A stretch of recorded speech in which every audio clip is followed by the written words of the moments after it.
Hello students, welcome to maths easy channel. जैसा कि अब जनवरी ख़त्म हो चुका है, फेब स्टार्ट हो गया है, फेब भी ख़त्म होने वाला है, तो एग्ज़ाम टाइम है।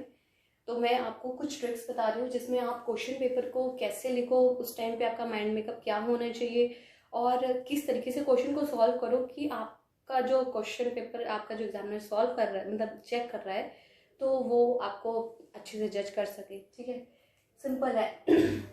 अब जब आप एग्ज़ाम हॉल में जाते हो तो first of all question paper आपको मिलता है। क्वेश्चन पेपर मिलने के बाद आपका फर्स्ट स्टेप क्या होता है, आपको 15 मिनट्स मिलते हैं क्वेश्चन पेपर रीड करने के लिए। तो आप क्या करते हो, फटाफट फटाफट क्वेश्चन पेपर रीड कर, ये सबसे बड़ी गलती करते हो। आपको क्वेश्चन पेपर मिलते ही क्वेश्चन पेपर को रीड नहीं करना है।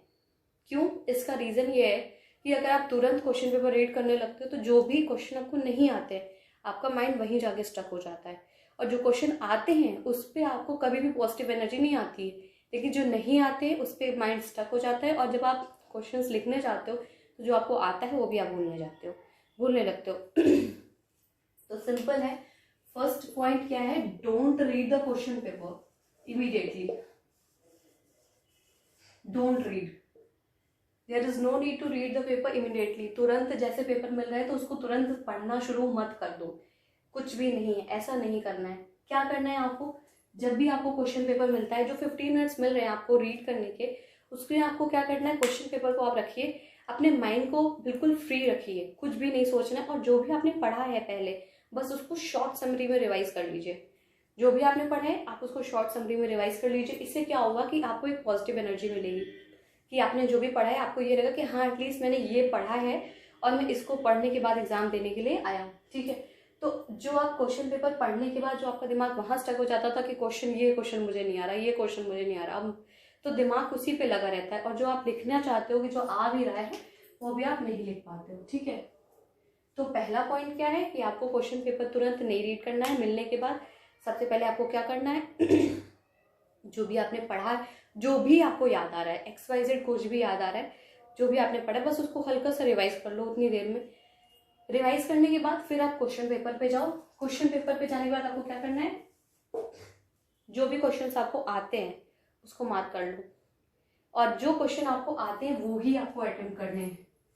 जो क्वेश्चंस आपको पहले आते हैं वो आते हैं, उसी को पहले अटेम्प्ट करिए। जो नहीं आते हैं उस पर अपने माइंड को मत ले जाइए, क्योंकि कोई भी एग्जाम देने जा रहे हो 100 आउट ऑफ 100 मार्क्स सबके नहीं आते हैं, और आपको कितना भी आप अभी पेपर लिख दोगे, जैसे इंग्लिश लैंग्वेज का अगर लिटरेचर का पेपर है तो आपको फुल में फुल मार्क्स कभी नहीं मिलेंगे।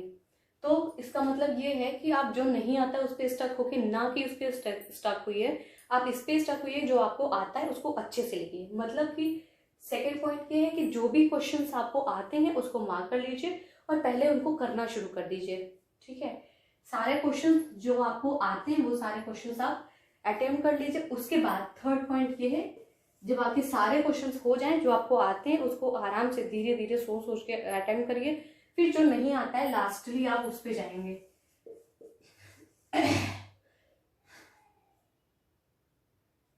फिर आपको जो भी क्वेश्चंस नहीं आ रहे उस पे जाएंगे। उस पे आपको क्या करना है, सपोज 4 क्वेश्चन है, 1 2 3 4, 4 क्वेश्चन है जो आपको नहीं आ रहे। ठीक है, जो क्वेश्चन नहीं आ रहे उस पर आपको क्या करना है। ठीक है, जैसे एक क्वेश्चन है डिफाइन फोर्स। ठीक है, डिफाइन फोर्स ऐसा क्वेश्चन है जो आपको नहीं आ रहा है, कि आपको फोर्स की डेफिनेशन ही नहीं आ रही।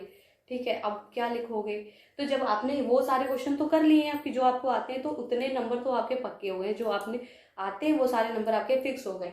अब ये क्वेश्चन है जो आपको बिल्कुल भी नहीं आते, तो इसके लिए क्या करना है, आपने क्वेश्चन को लिखा, अब फोर्स जो भी आपको उससे समझ में आता है, जो भी आपको फोर्स में समझ में आता है उसको आंसर में, आपके आंसर में डेफिनेशन जो भी आ रही है उसको लिख लीजिए। उसके बाद उस पर जो भी आपको मैटर लिखना है उसको पॉइंट बाय पॉइंट लिखिए, 1 2 3 4।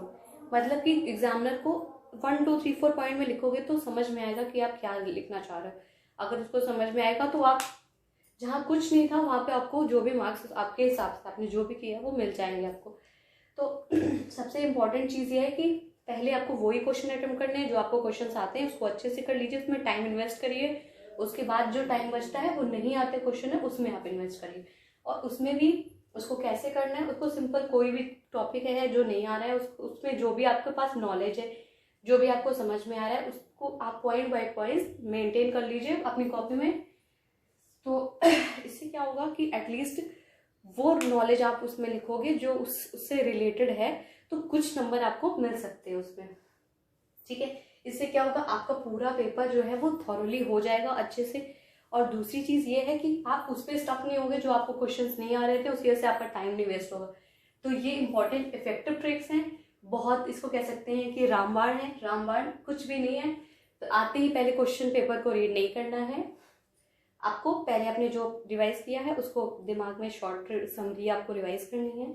उसके बाद जो भी क्वेश्चंस आपको आते हैं वो अटेम्प्ट करना है। उसके बाद फिर जो टाइम बचता है उसमें जो क्वेश्चन नहीं आते वो सारे क्वेश्चन आपको अटेम्प्ट करने हैं 1 बाय 1। उस पर टाइम देख के सोच के जो भी समझ में आ रहा है, जो क्वेश्चन से रिलेटेड नॉलेज है आपके पास, वो आपको पॉइंट बाय पॉइंट आंसर में लिखनी है। Okay, thank you.